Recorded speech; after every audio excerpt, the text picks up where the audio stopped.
aprender a leer, a escribir, a hacer cuentas, etc. Este espacio, gracias a esta sala, va a seguir acogiendo a los habitantes de este pueblo con ese fin, el de aprender. Que aprender no es solo cosas para niños. Querer aprender es señal de salud y vitalidad, y podemos aprender a lo largo de toda la vida. Que aprender a vivir no se acaba con la infancia.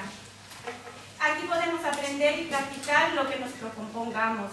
Gimnasia, artes marciales, que tenemos hasta un maestro de karate aquí en el pueblo, saquémosle provecho. Podemos reunirnos para bailar, podemos organizar cursos, conferencias, debates, encuentros, exposiciones sobre los temas más diversos. También quería agradecer a todas las manos que han intervenido en la reforma de este espacio. Diego, que ha estado aquí muchas horas trabajando, José también, el que ha puesto aquí el suelo, los que han puesto las ventanas, y en especial quiero agradecer también a Antonio, que ha visto la necesidad de tener una sala como esta y que lleva mucho tiempo añorando un ágora, ¿verdad? Una escuela de filosofía, de pensamiento, un lugar de reunión y de encuentro. También algunas vecinas y Lucy han contribuido limpiando la sala y dejándola así de bonita y acogedora. Gracias también a todos los que habéis venido de los pueblos de alrededor, de Béjar, de Hervás, de Peña Caballera, de La Cunilla, y seguramente me olvidaré de algún pueblo. Así que... sí, pasa. También, bueno, voy a abreviar. Bueno, pues eso, que bienvenidos a todos y espero que este encuentro sea grato y fructífero. Y ahora quiero presentaros de Salamanca.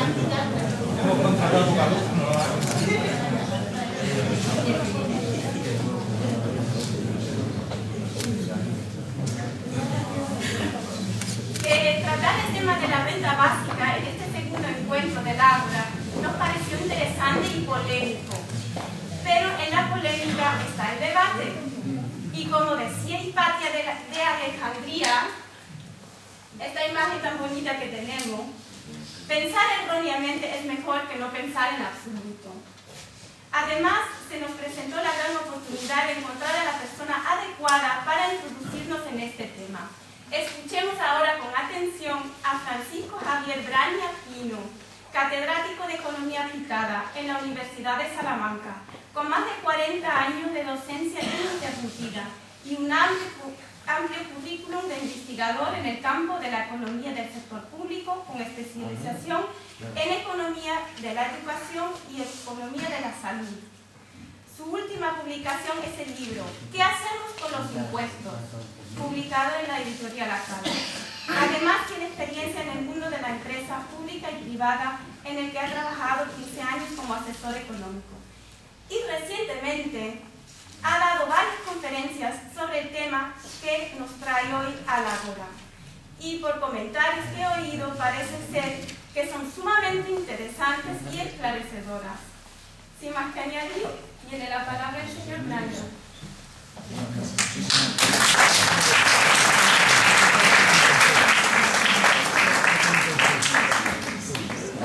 Bueno, espero que me oigan todos.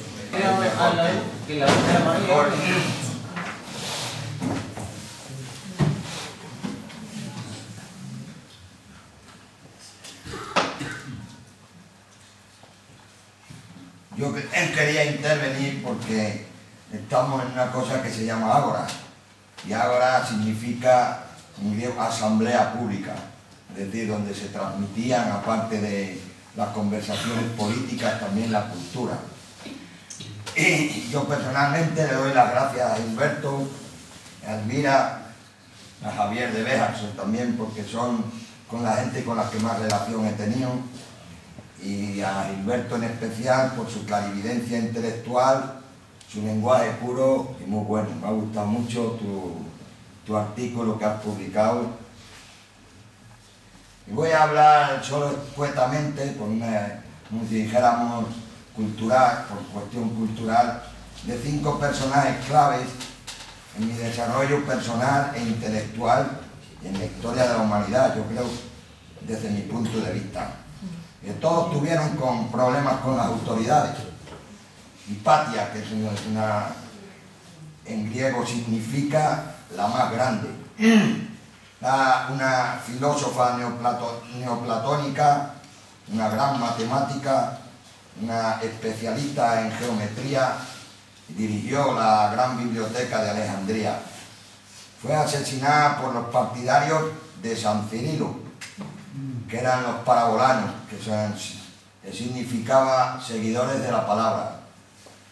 Otro personaje muy importante, poco conocido, es Roger Bacon. No hay que confundirlo con Francis Bacon, que fue luego el filósofo. Este fue en el siglo XII, en unos 1250 por ahí. Es un filósofo y científico inglés. Era franciscano.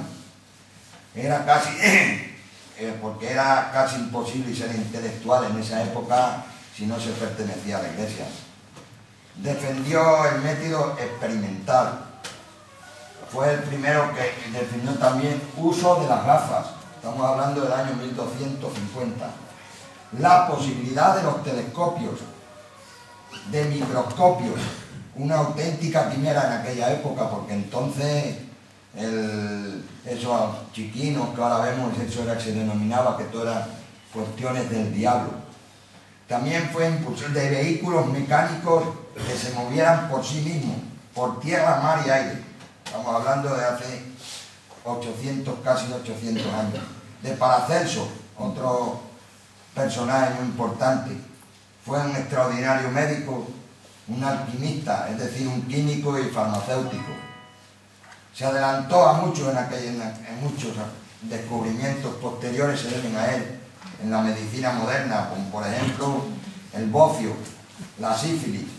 Él eliminó lo que para mí es muy importante, que fue el origen de los malos espíritus en la medicina, que entonces se creía que eran diablos, que eran malos espíritus. Hay un dicho de él que dice, él personalmente dice, que no sea otro aquel que pueda ser el mismo. Otro personaje muy importante fue Leonardo da Vinci. Fue un humanista, un buscador de la belleza, exigente, riguroso con la perfección, un investigador, ingeniero, genial pintor, como todos sabéis, diseñador. Como ejemplo, como anécdota, que hoy le contaba yo a un médico, él no lo sabía, fue el inventor de la servilleta y el bocadillo. ¿No es verdad? Otro personaje muy importante, y para mí el último que es para mí, fue Rosa Luxemburgo, una mujer extraordinaria. Era de origen polaco, una revolucionaria alemana que ocupó cargos importantes en el Partido Socialdemócrata Alemán. Entonces el Partido Socialdemócrata Alemán no lo podemos traspolar a esta época. O sea, los partidos socialdemócratas actuales ya sabemos lo que hay, ¿no? Fue la creadora del Partido Comunista Alemán, fue ejecutada después de la insurrección de Berlín, e hizo una extraordinaria aportación al desarrollo del marxismo. Fue opositora al terrorismo como acción revolucionaria y una gran escritora. Y ahora, en el año 2014, mi compañero Francisco Javier Braña Pino nos ilustrará y nos demostrará cómo la renta básica universal es viable y perfectamente posible. Y os dejo con mi estimado y admirado compañero Francisco Javier, que nos va a demostrar que sí se puede y que todos, claro que se puede. Muchas gracias a todos.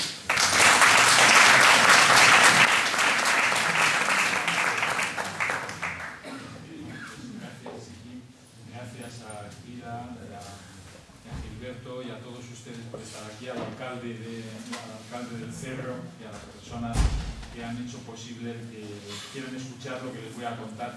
y que lo que les voy a contar es una propuesta muy antigua, no tanto como Bacon o como Hipatia, pero los antecedentes vienen ya del siglo XVIII de algunos filósofos que empezaron a reflexionar sobre la pobreza y sobre lo que significaba ser ciudadano.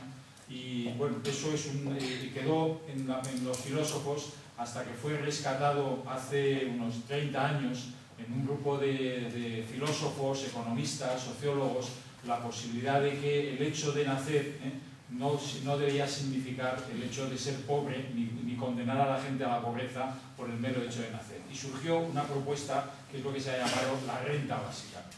Bueno, y que es, digamos que cuando se habla de la renta básica hay un debate sobre el significado que tiene la renta básica, porque hay diversas concepciones. Esto ha llevado a que incluso en estos momentos hay un partido político que propone, bueno, que es Podemos, que propuso en las elecciones europeas el establecer una renta básica de ciudadanía, aunque hay que decir que ya anteriormente hubo esta propuesta, se había hecho en el Congreso de los Diputados, incluso se había hecho en Cataluña por partidos como el partido Esquerra Republicana de Cataluña, Izquierda Unida en el Congreso, es decir, que viene de atrás. Lo que ha hecho Podemos, la ha recuperado y la planteó como una de sus medidas estrella, digámoslo así, aunque no sé si hablar de medidas estrellas lo más conveniente, una de las medidas importantes en el programa de las europeas. Y ahora mismo hay un enorme debate, es porque ha resurgido algo que estaba ahí un poco durmiendo el sueño de los justos entre unos pocos expertos y entendidos y partidarios de la renta básica. Entonces, lo primero que voy a hacer es tratar de explicar qué es la renta básica, luego ver cuáles son las ventajas y los inconvenientes. Sobre todo me voy a centrar en los inconvenientes, y dentro de los inconvenientes, en uno en particular, hay inconvenientes o no tanto inconvenientes como acusaciones que se hacen de que la renta básica es inviable porque produce una serie de efectos negativos. Y el que más me voy a centrar sobre todo es en el tema de si se puede financiar hoy en España una renta básica. Y en eso sería mi exposición. Espero no aburrirles, pero si se aburren, por favor, levantan ustedes la mano tranquilamente y dicen: mire usted, deje de lo que está diciendo y cuéntenos algo más entretenido. Y entonces, como yo soy un señor muy aburrido, pues entonces tendré que decir que me dejaré a Chiqui o a alguno de ustedes, porque yo francamente soy bastante aburrido. Lo lamento, espero que entiendan al menos el mensaje. Bien, entonces, digamos que dentro de la renta básica habría como dos grandes modelos. Uno de ellos es lo que uno de sus proponentes, que es un extremeño bastante conocido, que se llama José Iglesias, él son modelos fuertes. ¿Por qué él llama modelos fuertes? Bueno, porque la renta básica es un instrumento que lo que pretende es transformar la sociedad. Y a eso le llama él, José Iglesias, le llama modelos fuertes. Sería el tipo de renta básica que él propone, que se llama la renta básica de los iguales, y el otro modelo, que es el del que yo les voy a hablar, que es la renta básica universal o renta básica de ciudadanía. Es decir, que no es solo un modelo que pretende ayudar a la gente, sino que también tiene una potencialidad política. Mientras que luego hay otro conjunto de programas de lucha contra la pobreza, que a veces se les llama renta básica, pero que son programas limitados, como puede ser la renta mínima garantizada, o el programa que hay en estos momentos en Extremadura también de una renta mínima, o una renta de garantía, o rentas de garantía, o el trabajo garantizado, que son instrumentos en sí mismos, no tienen por qué ser desechables, pero que tienen un fin muy limitado, que es resolver problemas concretos y agudos de pobreza. Y terminan ahí. ¿De acuerdo? Bien, entonces los modelos fuertes de los que yo voy a hablar, aparte de esa connotación política, en el generoso sentido de la palabra política, es que lo que quieren es garantizar la libertad real de las personas. Por eso tienen un trasfondo político y van también unidos a una tradición republicana, a una tradición política republicana. Bueno, entonces habría una definición para concretar, para que sepamos exactamente de lo que estamos hablando. Hay un movimiento de renta básica desde hace muchos años, se creó a mediados de los 80, se ha creado una asociación que ahora mismo es una red mundial de renta básica, que tiene unos estatutos, y en esos estatutos definen ellos, los que resucitaron la renta básica, definen lo que quieren en que se entienda por renta básica. Y lo leo textualmente: es un ingreso pagado por el Estado como derecho de ciudadanía a cada miembro de pleno derecho residente en la sociedad de que se trate, incluso se le va a pagar aunque no quiera trabajar de forma remunerada, sin tomar en consideración si esa persona es rica o pobre, o dicho de otra manera, independientemente de cuáles puedan ser sus otras fuentes de renta y sin importar con quién conviva. Esa es la definición de renta básica: un derecho que paga el Estado por ser ciudadano, con independencia de que seas rico o pobre. A esta definición, que está muy bien, sin embargo, yo creo que le falta un detalle importante que vamos a ver luego a la hora de diseñar en la práctica una renta básica. Y es que, ¿cuánto debe ser la cuantía de la renta básica? ¿Cómo la construimos? Bueno, pues la renta básica, sobre todo la renta básica de ciudadanía o las rentas fuertes, debe tener una cuantía que cubra las necesidades materiales mínimas o básicas de las personas beneficiarias. Ya concretamos en el aspecto de cuánto puede ser. Entonces, todo eso que he dicho lo podemos de alguna manera sintetizar viendo cuáles serían entonces las principales características de una renta básica. Una renta básica es individual, la reciben todas las personas. En segundo lugar, es universal. Lo único que tenemos que decidir hay una decisión ahí a tomar, ¿se la damos solo a los adultos o también van a estar los menores? Segundo punto. Esta es una cuestión importante. Tercero, incondicional. No hay contrapartida ninguna. A diferencia de los modelos débiles, donde hay que justificar que eres pobre, que necesitas, no. Esto es simplemente por el hecho de ser ciudadano. Es incondicional. En cuarto lugar, tiene que ser suficiente, que es el elemento que yo he señalado antes. Es decir, aunque esa suficiencia se puede medir de diferentes maneras. Por ejemplo, hay quien dice que la renta básica, pues que fuera el 50% de la renta por persona en un país. Es decir, coger la renta de España, pongamos 25.000 euros. Bueno, pues la renta básica debería ser el 50%.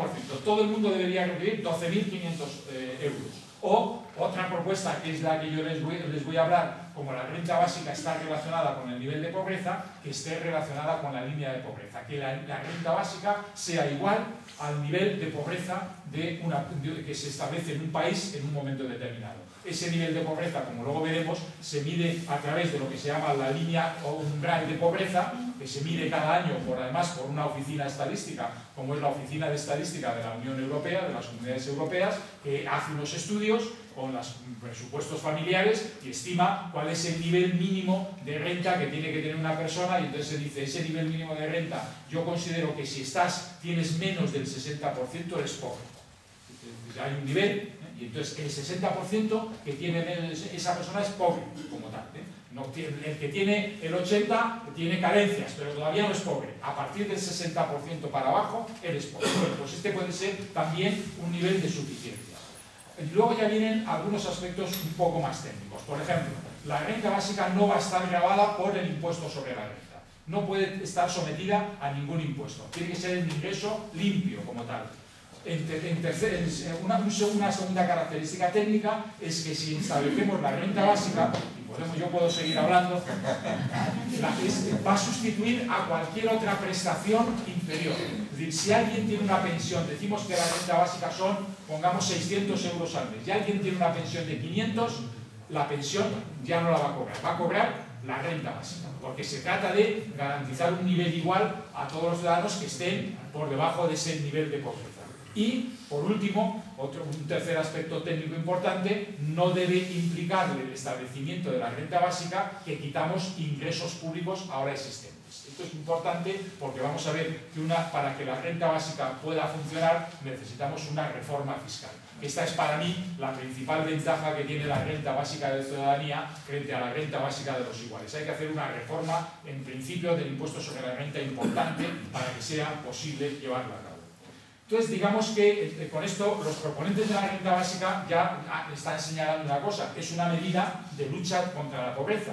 pero no es solamente, como ya he señalado antes, una medida de lucha contra la pobreza, porque la renta básica también permite aumentar la libertad de las personas, de buena parte de las personas. ¿De quiénes fundamentalmente? De los que estén, de los pobres, de los que no son ricos, en la medida, es decir, de todos aquellos que no tengan garantizada la existencia material. Porque como dice un economista y filósofo, que para mí es uno de mis grandes maestros, es un economista indio, de la India, se llama Amartya Sen, si yo no tengo libertad, si no tengo garantizada mi existencia material. Lo dice un economista relativamente ortodoxo. Bueno, entonces voy a entrar un poquito en detalles como tal. Entonces, la renta básica, me voy a centrar en la renta básica universal, de las propuestas que hay, sería una medida de lucha contra la pobreza que va a ir asociada a una redistribución de la renta, que va a estar integrada, por tanto, con el sistema tributario y con el sistema de prestaciones sociales. Y esto es importante, por tanto, hay algo amplio en la introducción de una renta básica, cuyo objetivo es dar seguridad a las personas. Y de hecho, entonces, eso lo que supone es, en el ámbito de nuestra vida diaria, implica que a las personas le damos un fondo de resistencia cuando alguien la quiere explotar. Porque si alguien me quiere explotar, yo voy a decir, bueno, por lo menos yo tengo una dotación con la cual ya no soy pobre. Por el hecho de ser ciudadano, tengo una renta que, bueno, quizá tengo que dejar, o sea, el empresario me echa o me quiere echar, pero yo le puedo decir, bueno, por lo menos voy a poder vivir y voy a poder aguantar. Entonces, ¿qué implica eso? Que se convierte en un instrumento de lucha contra el sistema, porque lo que hace, en parte, es desmercantilizar a las personas. En el momento en que tenemos nuestra existencia básica asegurada, algo ya podemos desmercantilizar y enfrentarnos a los patronos cuando nos quieran oprimir. Y un elemento también muy importante, un poco complicado, pero que espero que me lo entiendan, es que, y para mí es una ventaja importante de la renta básica, es que elimina una cosa que se llama la trampa de la pobreza. ¿Qué es la trampa de la pobreza? La trampa de la pobreza es que cuando a nosotros nos dan, por ejemplo, una renta mínima garantizada, me dicen, bueno, primero, me tienes que demostrar que eres pobre. Entonces yo tengo que empezar a llevar allí papeles y ya tengo el estigma, tengo que demostrar que soy pobre.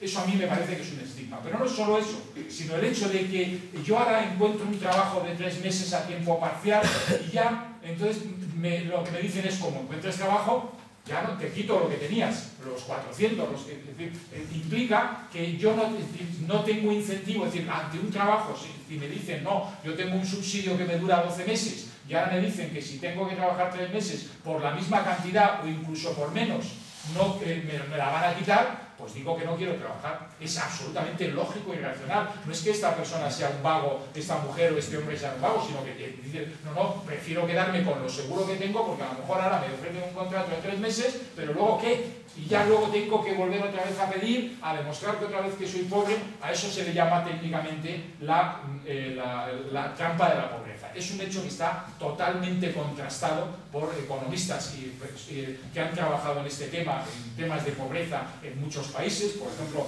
en América Latina en muchos de estos programas, donde se ve perfectamente que es un desincentivo a que la gente quiera trabajar voluntariamente, y entonces se quedan siempre en la línea de la pobreza porque les da miedo perder la prestación.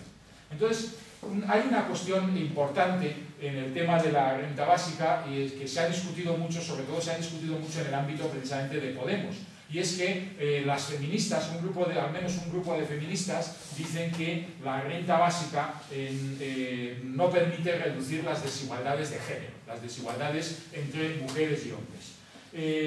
Los defensores de la renta básica universal dicen que realmente la renta básica se adapta muy bien a los cambios en la familia. Lo que hemos visto en los últimos años en España es que de la familia tradicional, donde teníamos nuestro cónyuge y nuestros hijos, aparecen las famosas, lo que llamamos familias monoparentales. Familias monoparentales y familias incluso de personas del mismo sexo, que ha cambiado muchísimo el ámbito de la estructura familiar en España. Ya lo normal ya no es lo normal, es decir, hay de todo, ¿no? Entonces, y además, esto va asociado a que curiosamente, por decirlo de alguna manera, estas familias monoparentales, la mayoría de ellas resulta que el cabeza de familia es una mujer, y que son además familias donde hay una mayor probabilidad de que haya pobreza. Esto es una cuestión estadística.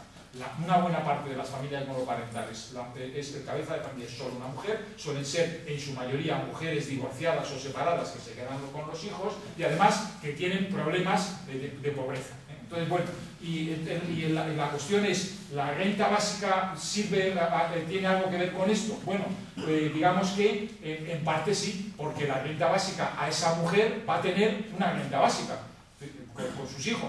Entonces, de alguna manera, no va a solucionar el problema de la discriminación de género. La renta básica no es un instrumento para luchar contra los problemas de discriminación sexual o de género. No es su objetivo, pero sí puede ayudar a las familias monoparentales, sobre todo sabiendo que el 80% de esas familias, el cabeza de familia es una mujer. Lo que dicen las feministas es, claro, la renta básica no soluciona los problemas de género. Tienen razón. No lo soluciona, porque no es su función. Y la renta básica no está diseñada para combatir las desigualdades de género. Las desigualdades de género necesitamos de otras políticas distintas en el mundo en el que vivimos, que no son la renta básica como tal.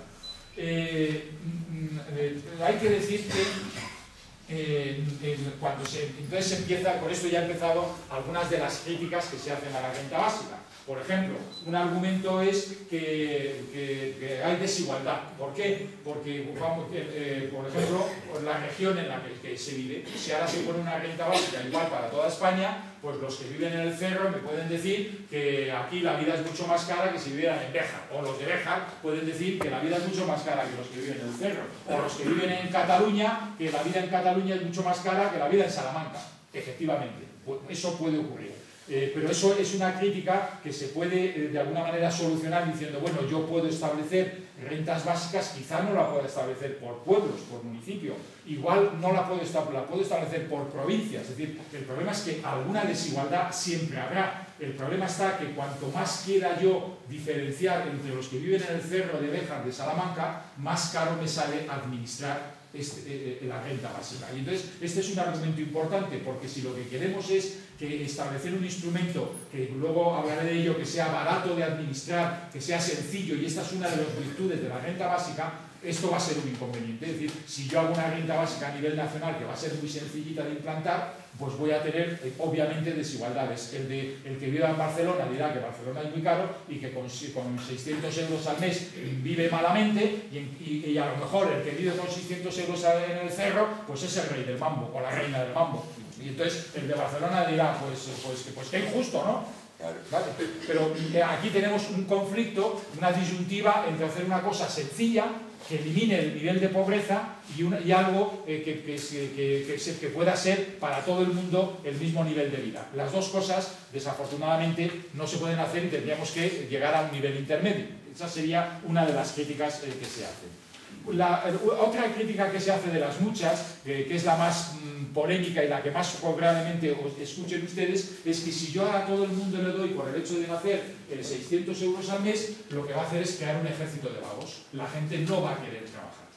Ese es el argumento que se suele utilizar. Entonces, ¿cómo se puede responder a esto? Bueno, pues a esto se puede responder, y permítanme que lo haga así, por lo que mis conocimientos de economía, como científico, con la evidencia empírica. Se han hecho trabajos donde se ha tratado de ver si la gente realmente, cuando se le dan ayudas, deja de trabajar o no. Entonces, el punto de partida es lo que nos dicen los sociólogos y los psicólogos, que la gente no solo trabaja por dinero, sino que la gente trabaja, es decir, que solo por el hecho de que tú tengas asegurado, bueno, estamos hablando de no ser pobre, no estamos hablando de que te sacan de rico o que te dan una renta para poderte dar lujos, no, simplemente es una renta que te saca de pobre. Eso es un punto de partida importante. Pero además es que lo que sabemos de los psicólogos y de los sociólogos es que cuando trabajamos no solo por dinero.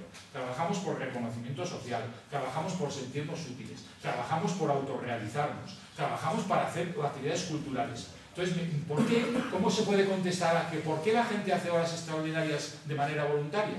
¿Cuál es la justificación? ¿O por qué hay muchos prejubilados que sabemos en España que siguen trabajando? y que deciden que no se conforman con eso y que siguen trabajando. A veces trabajan de gratis y otras veces hacen trabajos remunerados. ¿Cómo sería eso posible? Incluso, al mismo tiempo, le podemos dar la vuelta al argumento. En algunos casos puede ser positivo que la gente deje de trabajar para que mejore su formación, para que mejore su nivel cultural, porque un mejor nivel educativo, un mejor nivel cultural hace la convivencia más fácil. Y entonces incluso puede ser bueno que haya una persona que diga, bueno, yo ahora me contento con mis 600 euros porque cubren mis necesidades básicas y me voy a apuntar a la Universidad de la Experiencia. Y voy a aprender, voy a estar un año aprendiendo cosas. Bueno, ¿por qué no? Entonces, la evidencia empírica nos dice que cuando se han establecido no rentas básicas universales, sino subsidios parecidos, en América Latina sobre todo, es verdad, hay una pequeña parte de la población que decide no trabajar, pero que la mayor parte de la gente quiere trabajar y trabaja. ¿Vale? Y entonces obtiene ingresos adicionales a esa renta básica.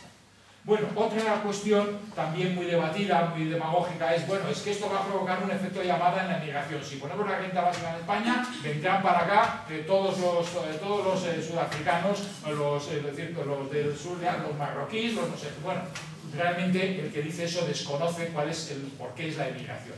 La emigración en estos momentos, sobre todo la emigración que está viniendo de África, se debe a los problemas que tiene, que en África no hay ninguna perspectiva de vida para la gente en cuanto tiene un mínimo nivel cultural. Porque saben ustedes que la mayor parte de los emigrantes que están viniendo, los subsaharianos, son gente que tiene un nivel cultural medio alto. Y entonces estos no van a venir por recibir 600 euros o 300. Y además, de hecho, la mayor parte, como saben ustedes, de los subsaharianos no se quedan en España, se van al norte de Europa, a Inglaterra, a Noruega, a Bélgica. Muy poquitos de ellos se quedan en España. Con lo cual, el argumento de la emigración, incluso los trabajos que hay sobre las causas de la emigración, hechos por algunos colegas míos, las razones de la emigración son otras muy distintas, y de nuevo podemos decir, bueno, puede que haya alguno que diga, bueno, pues yo me contento con 600 euros y me quedo en España, pero de nuevo sería una minoría porque las causas de la emigración son otras distintas. Y la crítica más, para mí, la crítica más seria, creo yo, pero esto es un juicio personal mío, es la que han hecho precisamente uno de los dos autores de ese informe que le ha pedido el equipo directivo de Podemos. Le pidió un informe para que hiciera un borrador de lo que podía ser un programa económico de Podemos. Es decirles que Podemos no tiene todavía programa económico, son ideas para un programa económico. Cuando oigan ustedes que lo que han presentado el profesor Vicens Navarro y el profesor Juan Torres es el programa económico de Podemos, no es el programa económico de Podemos, es un documento de debate. Y uno de estos dos autores es Vicens Navarro, es un catedrático de políticas públicas de muchísimo prestigio mundial, aunque él él es más politólogo que economista, pero es uno de los autores, uno de los científicos más citados de España en todo el mundo, más que algunos de los físicos o de los médicos súper famosos, es uno de los más citados del mundo, y entonces él es contrario a la renta básica. ¿Y por qué es contrario a la renta básica? Y de hecho, en el informe que han hecho, dicen que no mencionan la renta básica y hablan de establecer una renta mínima de inserción, que es precisamente lo que hemos criticado, porque esas rentas mínimas de inserción lo que hacen es que provocan la trampa de la pobreza y exigen justificación de medios. Bueno, ¿y cuál es el argumento de Vicens Navarro? Pues es un argumento que en parte es respetable. Dice, miren ustedes, si yo ahora mirara el gasto social de España y lo comparo con la media de la Unión Europea, me encuentro que en estos momentos tenemos una diferencia de casi 4 puntos porcentuales. La media de la Unión Europea gasta en protección social, pensiones, asistencia social, dependencia, ayudas a las familias, minusválidos, etcétera, infancia, está gastando 4 puntos porcentuales más. Yo lo que tengo que hacer estamos hablando del estado del bienestar. Entonces, España tiene un estado del bienestar subdesarrollado. Lo que tenemos que hacer es ponernos al nivel de la Unión Europea. Gastemos el dinero de la renta básica en aumentar las prestaciones sociales. Bueno, tiene tiene una parte de razón, efectivamente, pudiera ser, más aún que las distancias con la Unión Europea han aumentado con motivo de la crisis económica. Estamos igual, hemos perdido prácticamente todo el terreno que ganamos en los últimos 8 o 10 años, lo hemos perdido de golpe en 2 años y estamos otra vez con la misma diferencia en prestaciones sociales, en el estado de bienestar con Gran Norte. Bueno, sería un argumento, lo que pasa que lo que propone el señor Vicens Navarro, y recoge en parte también Juan Torres en su documento, en este documento conjunto, lo que nos proponen es algo que sabemos que no funciona para eliminar la pobreza y además no cumple con el otro criterio, no es un instrumento de transformación social como el que queremos que sea los que proponemos la renta básica universal, a ayudar a la gente a ser libres, porque como he citado antes a Amartya Sen, la libertad material es la garantía de la libertad real de los hombres o de las personas como tal. Entonces viene el argumento, ya el último de todos es, pero es que no es viable. Bueno, hay un primer argumento, no es viable política y socialmente. Bueno, esto depende de si conseguimos convencer a los ciudadanos de que necesitamos un instrumento que elimine la pobreza y que al mismo tiempo nos dé mayor libertad. Y eso es una cuestión del boca a boca, de convencernos de que necesitamos eliminar la pobreza y hacer esa transformación social. Entonces ahí está en manos de los ciudadanos el decidir si lo queremos o no lo queremos y decirles a nuestros representantes queremos este instrumento. Por lo tanto, el terreno está ahí, al otro lado de la mesa, ¿vale? Por decirlo, o aquí también, porque nosotros también somos ciudadanos. Y entonces viene el otro elemento, no se puede financiar. Bueno, entonces aquí voy a entrar ya y ya termino con esto. En primer lugar, dice, no hay ningún experimento. No es verdad. En Alaska tiene una renta básica. En estos momentos. Es verdad que Alaska tiene una renta básica porque tiene unos recursos naturales que no tienen muchos países. Alaska tiene petróleo y pesca, entonces, que le permite que el Estado recauda unos ingresos importantes, pero el Estado de Alaska decidió, ustedes estamos hablando de Alaska, no sé si ustedes recuerdan que la gobernadora de Alaska fue aquella candidata a la presidencia de Estados Unidos, una señora que se llamaba Palin, ¿no? Que era ultraconservadora, y sin embargo, no se le ocurrió desmontar el sistema.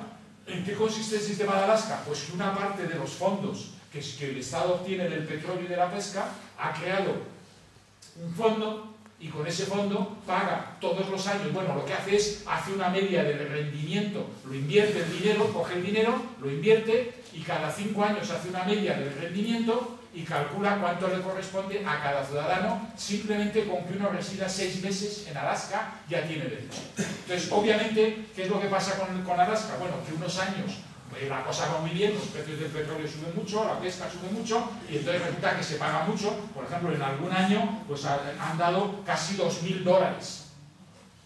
Otros años, sin embargo, pues solo tocaron a $400. Es decir, pero es una renta básica, lo que pasa es que fluctúa. La renta básica que yo les voy a contar ahora no fluctuaría, sería la misma y habría que actualizarla además con la evolución de la inflación. Por lo tanto, ¿hay algo parecido a la renta básica? Lo hay, Alaska. Bueno, pero España no es Alaska. Entonces, ¿cómo podemos hacer? Entonces, aquí viene la propuesta de 3 profesores en Barcelona, que se llaman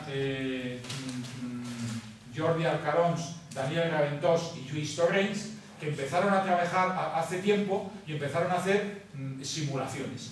¿Y cómo esto de las simulaciones? Bueno, pues dijeron, existe un instrumento para conocer las rentas de los españoles, que son las declaraciones del impuesto sobre la renta, porque resulta que desde hace muchos años, afortunadamente, se debe a gobiernos antes de Aznar, pues un grupo de economistas y de sociólogos consiguió, sobre todo de economistas, consiguió convencer al entonces ministro de Hacienda que les dejara los datos de las declaraciones del impuesto sobre la renta.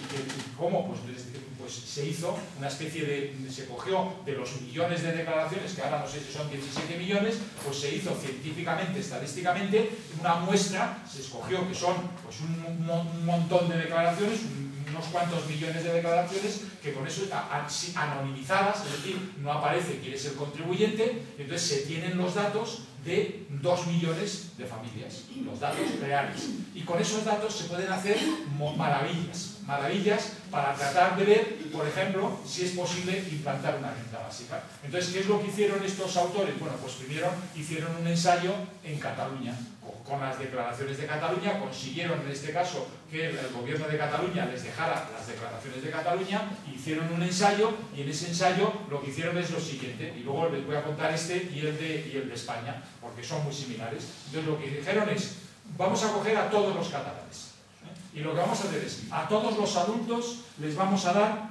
una renta básica que sea el nivel de pobreza, que eran 7.000 y pico euros.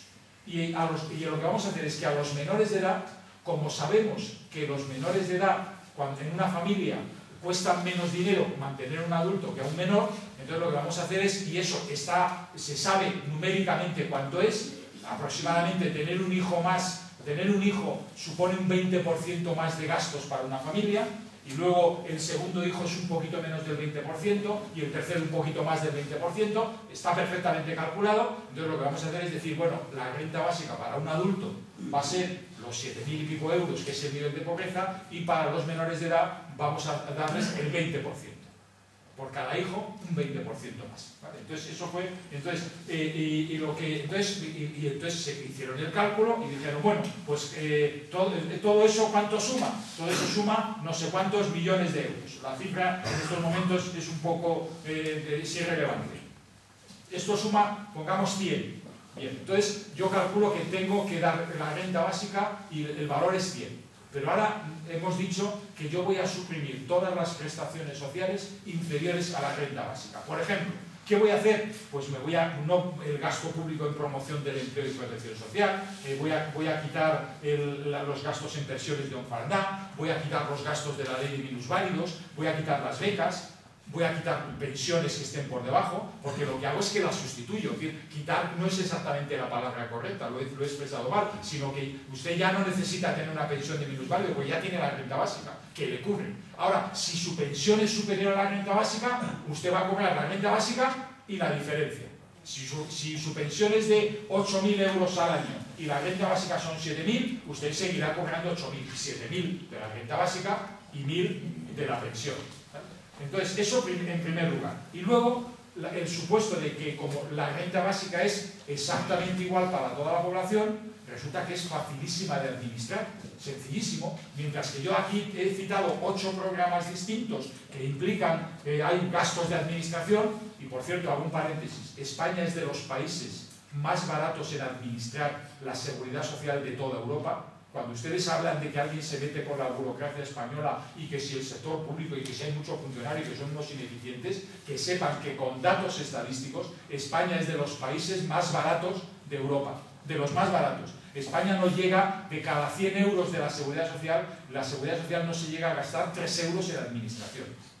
Esto, cuando alguien les critique, tengan ustedes en cuenta para contestar inmediatamente y decir, a ver, ¿y eso de dónde se lo ha sacado usted? Se lo ha inventado, ¿verdad? Bueno, esto es importante. Igual como porque tenemos muchos funcionarios. España tiene un nivel de funcionarios públicos, seremos poco eficientes, eso ya es otra cosa, pero en número estamos por debajo de la media de la Unión Europea. Eso que también que les quede a ustedes claro. Bueno, entonces, si yo lo que hago es suprimir un montón de programas y solo me quedo con uno, voy a abaratar mucho los costes de administración. Estos autores son muy modestos y dicen, vamos a suponer que los costes se abaratan en un 50%. Voy a ahorrar un 50%. Por ejemplo, eso en Cataluña era ahorrar ya de golpe 300 millones de euros. Para el caso de toda España, el ahorro supone nada menos que 2.400 millones de euros. El 50%. Es decir, hay un ahorro importante. Entonces, primer punto, suprimo o cambio prestaciones por la renta básica. Y entonces de ahí me ahorro una parte. Entonces viene la segunda parte. La segunda parte es que voy a hacer una reforma fiscal. Y esa reforma fiscal va a consistir, y aquí es donde viene la parte importante del impuesto de esta propuesta, lo que voy a hacer es establecer un impuesto sobre la renta muy sencillo. Los autores establecen un impuesto que va a tener solo un tipo impositivo. Yo se lo he criticado esto porque me carteo con ellos, bueno, ahora ya no se dice cartear, ahora es mandar correos electrónicos, ¿no? Pero bueno, el equivalente a que antes nos carteábamos, solo que ahora es inmediato, y les he criticado esto y me han dicho no, es que hemos puesto un tipo único porque queremos hacer unos cálculos sencillos, porque para hacer una tarifa con muchos tramos, eso implica muchísima capacidad de cálculo y tener a mucha gente trabajando y nosotros no lo tenemos, entonces hemos hecho una propuesta muy sencilla con un solo tipo. Luego vamos a ver que los resultados son absolutamente sorprendentes. Entonces, un solo tipo impositivo en impuesto sobre la renta, pero desaparición de todos los incentivos fiscales, todas las subvenciones, todo, por supuesto, trato igual a las rentas del capital que a las rentas del trabajo, supresión de la compensación entre rendimientos, toda esa maraña de cosas que hay en el impuesto sobre la renta que lo hacen complicado, que hasta yo digo que a mí me cuesta hacer la declaración y menos mal que existe el programa Padre y yo desde hace muchos años, y se supone que soy profesor de economía del sector público, cuando me preguntan de impuesto sobre la renta algún familiar amigo, uy, yo de eso no sé nada, yo lo hago con el programa informático. A mí no me preguntes, pregúntale a un asesor fiscal que los pobres se tienen que ganar la vida. A mí no me preguntes de eso, ¿no? Bueno, pues hacerlo eso es muy sencillito. Un solo tipo y prácticamente ninguna deducción, ningún gasto fiscal. Entonces lo que hacen es calcular cuánto dinero se necesita, cuánto tendría que recaudarse del impuesto sobre la renta si yo ahora lo pongo un tipo único y lo que hago es dar la renta básica. Entonces, primero hicieron los cálculos para Cataluña y les salía. El tipo impositivo que necesitaban poner en Cataluña era del 49,57%. Y dirán ustedes, ¡ojo, qué barbaridad! Casi el 50% se nos va a llevar a Hacienda. Pero resulta que no es verdad. ¿Por qué? Porque nos olvidamos de que está la renta básica que no paga impuestos. Entonces, ¿qué ocurre? Y además, y viene el siguiente argumento, además, la renta básica se la van a dar a la señora Botín. Bueno, pues sí, la señora Botín va a cobrar formalmente la renta básica, porque de hecho no la va a cobrar. ¿Por qué? Porque al hacer esta reforma fiscal de poner una renta básica que no grava en el impuesto sobre renta, ¿qué nos encontramos? Bueno, les voy a dar simplemente los datos de España, que son los que acaban de publicar hace una semana, donde lo que ocurre es, bueno, fíjense, el ahorro de supresión de prestaciones son casi 100.000 millones de euros por ahorrar prestaciones por la renta básica. Si a eso le añaden una reforma del impuesto sobre la renta que consiste en poner un tipo del 49,5%, entonces, ¿qué es lo que pasa? Lo que hacen es dividir a la población en 10 partes iguales. Estos técnicamente se llaman decilas de renta. Lo que hacen es, si somos 100, hacen 10 cajas, donde en una ponen 10 personas, en otra 10, en otra 10, en otra 10, y entonces ven la renta que hay de las personas de cada una de esas cajas. En la primera decila van a estar los más pobres. Y decimos, la primera decila es el 10% de personas, esas 10 personas, las más pobres. Y la última serían los 10 más ricos. Bueno, ¿qué ocurre con esta reforma? Pues ocurre que los más pobres, el 10% de más pobres, que ahora mismo están pagando impuestos sobre la renta, ahora mismo están pagando, los más pobres en España pagan impuestos sobre la renta. ¿Por qué? Porque hay mucha gente a la que hacen, aunque no hagan declaración, resulta que en algunos casos le retienen en el trabajo. Lo que pasa es que como ganan muy poquito, esa retención la han pagado y no la reclaman porque dicen, no, yo me libero de hacer declaración de la renta. Bueno, pues las personas más pobres hasta ahora mismo están pagando aproximadamente un 1% de impuestos sobre la renta. ¿Cuánto pagarían cuando tienen la renta básica? Nada. ¿Por qué? De hecho, el tipo sería el 200 negativo. Pagarían un menos 200%. ¿A qué equivale ese menos 200%? A que les están dando 7.500 euros. ¿Y el rico? ¿Cuánto pagarían los ricos? Bueno, pues ahora mismo, ¿qué ocurre? Que los ricos están pagando, ese 10% de los más ricos de esa caja, en estos momentos estaban pagando, bueno, los datos son del 2010, están pagando un 28%. Y entonces, al aplicarle el tipo del 49%, pero como le descuento a la señora Botín, le descuento los 7.500 euros. ¿Qué ocurriría? Que pasarían a pagar un 43%, que no es nada absolutamente desorbitado decir que contribuyan con el 43% los más ricos. Eso sí, claro, les hemos aumentado la tributación. De hecho, ¿qué es lo que ocurre? Bueno, pues que con los datos que hacen, el 70% de los ciudadanos españoles salen beneficiados con esta reforma. El 70%, las 7 cajas primeras, resulta que toda la gente que está ahí, prácticamente toda la gente gana, y luego hay un 30% que va a tener que pagar más impuestos. Pero eso le pedimos a los más ricos, bueno, en ese 30% por cierto estamos los profesores de universidad, pero en fin, porque estamos en la caja 8, en la caja 9, los profesores de universidad en la caja 10 no, pero en la 9 o en la 8 estamos por ahí situados, ya se imaginan ustedes el sueldo que tenemos, ¿no? Bueno, pues se nos pide un poco más. Pero bueno, eso es excesivo pedirle a alguien que pague el 35%, que contribuya con el 35%. Bueno, pues sabiendo que he eliminado la pobreza del país y que lo puedo pagar, aunque de hecho yo he de decirles que, por ejemplo, en mi caso, yo estoy pagando alrededor del 25 o el 26% de impuestos, y tampoco, en euros, tampoco es una cantidad desmedida la que me están pidiendo. Entonces, ¿todo esto qué significa? Bueno, significa que es perfecto, que han demostrado, primero lo demostraron para Cataluña, luego lo demostraron para Guipúzcoa, para un territorio foral, que saben ustedes que los territorios forales, País Vasco y Navarra, las tres provincias vascas y Navarra tienen su propio sistema fiscal, también les salía. En Guipúzcoa, como es un poco más rica, el tipo impositivo, el nominal, era un poco más bajito. Pero es decir, y ahora ya lo han terminado de demostrar para España. Es decir, una renta básica para todos, que sea para los adultos una cantidad, 7.500 euros aproximadamente, el 20% para cada menor de edad que esté en la familia, acompañada de una reforma fiscal que implica que el 70% de los ciudadanos salen ganando, no vale la pena cometerla. Por supuesto, aquí hay un problema político. Tenemos que convencer a la clase media alta y a los ricos que acepten pagar esto, pero eso va a depender obviamente de los ciudadanos. Y entonces es aquí donde entramos nosotros como ciudadanos. Muchas gracias.